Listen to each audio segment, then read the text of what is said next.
Electric பில்லில் 1 யூனிட்னா என்ன? வணக்கம் நண்பர்களே, இது லைஃப் அட்டி சீரீஸில் 4/25.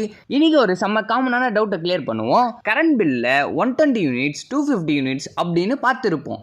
ஆனால் 1 யூனிட்னா என்னன்னு யோசிச்சிருக்கீங்களா? ஆனால் நிறைய பேர் என்ன நினைப்பாங்கன்னு தெரியுமா? 1 யூனிட்னா 1 ஹவருக்கு கரண்ட்டை யூஸ் பண்ணோம்னு. அது கரெக்ட் ஆன்சர் இல்லை நண்பர்களே.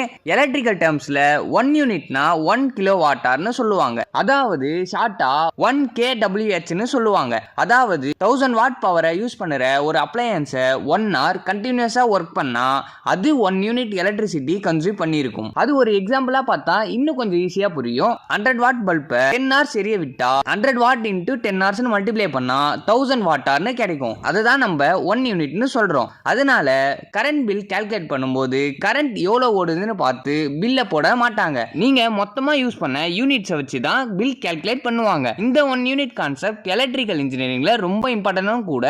ஸோ இதே மாதிரி 4/26 எலக்ட்ரிக் மீட்டர் எப்படி நம்ம யூஸ் பண்ண யூனிட்டை இவ்வளோ அக்யூரேட்டாக கவுண்ட் பண்ணுதுன்னு பார்க்கலாம் நண்பர்களே. ஃபாலோ பண்ணிங்க நண்பர்களே.